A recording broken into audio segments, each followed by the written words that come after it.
eşittir ki yeni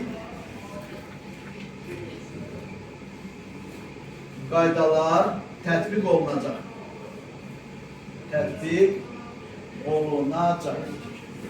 Şöyle bak, belə bir cümlə yazdım. Bak burada baş cümlə budur. Budaq cümlə ondan sonra gəlir. Bakın, baş cümlədə bırakılan cümlə üzvü var. Mesela lap bura eşitlik sözünü onu kiçik hərflə yazıram. Biz eşitdik ki, baş cümlədə xəbər var, mübtəda var. Sintaktik təhlil eləsək, eşitdik ki, biz. Düzdür, biz eşitdik. Baş cümlədən sual çıxardırıq. Bax, sual baş cümlədən çıxır. Ona cavabı budaq cümlə verir. Biz nəyi eşitdik? Bax, biz nəyi eşitdik? O nəyi sual əvəzliyinin cavabı budaq cümlədədir. Biz birdən bu cümləni sadə cümləyə çevirsək, budaq cümlə olacaq həmin o nəyi sualına cavab verən cümlə üzvü. Nəyi sualına hansı cümlə üzvü cavab verir? Kimi, nəyi, haranı, tamamlıq. Tamamlıq. Demək ki, budaq cümlə, baş cümlədə demək, tamamlıq ixtisar olunub, tamamlıq yazılmayıb, tamamlıq bıraxılıb. Budaq cümlə o tamamlığın yerini doldurub. Bax, cümləni sadələşdirsək, yeni qaydaların tətbiq olunacağını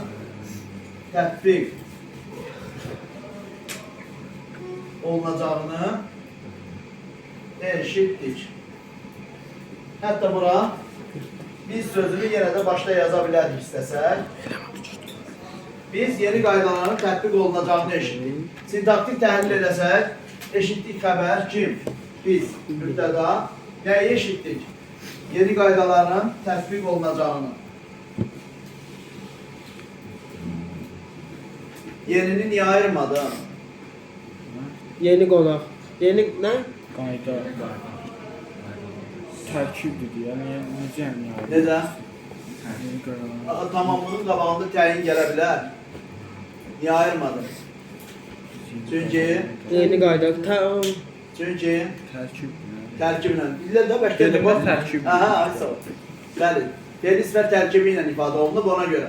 Fe'l və tərkibi ilə ifadə olunan cümlə üzvünün qarşısına gələn təyinləyici sözlər ayrıca götürülmür. Ona görə yeni sözü də burada fe'l və tərkibinin içində götürüldü. Bax, indi uşaqlar, gördük ki, budaq cümlə nə ifadə edir?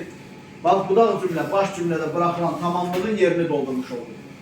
Bir də uşaqlar var ki, budaq cümlə bütövlükdə baş cümlənin məzmununa aid olur. Bax, məsələn, burada yazılır ki, at yorulsa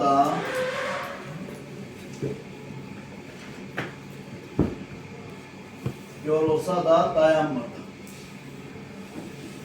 Bax, burada budaq cümlə birinci gəlir, baş cümlə ikinci gəlir. Buradakı budaq cümlə bütövlükdə baş cümlənin məzmununa aiddir. Yəni bu tipdə cümlə, əgər budaq cümlə bütövlükdə baş cümlənin məzmununa aiddirsə, həmin cümlələri sadələşdirmək olmur. Bax, bu cümləni sadələşdirə bilmir. Sadə cümləyə çevrilmir bu cümlə. Amma bu tabeli mürəkkəb cümləni gördük, sadə cümləyə çevirdim. Amma bunu çevirə bilmirik. Aydın oldu. Bax, ona görə budaq cümlənin iki funksiyası var. Baş cümlədə bırakılan cümlə üzvünün yerini doldururuq. Budaq cümlə ilə bir də bütövlükdə budaq cümlə baş cümlənin məzmununa aid olur. Bax, bu oldu budaq cümlənin funksiyası. Baş cümlə tabi edici cümlə, budaq cümlə isə ondan tabi olan cümlədir.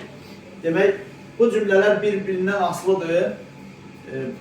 Biri olmadan digərinin işlənməsi mümkün deyil. Məsələn, tutaq ki, biz deyirik ki, məlum oldu ki, nəyin məlum olduğunu bilmirik. Mütləq ikinci cümləyə ehtiyac var, izah edici cümləyə. Şimdi uşaqlar, baş və budaq cümləni bir-birinə bağlayan vasitələrdən danışaq. O vasitələrdən asılı olaraq baş cümlə birinci gələr, budaq cümlə birinci gələr. Hansının birinci gəlib gəlməməyini o bağlayıcı vasitələr müəyyənləşdirir. Demək, tabeli mürəkkəb cümlənin tərkibini bağlayan vasitələr.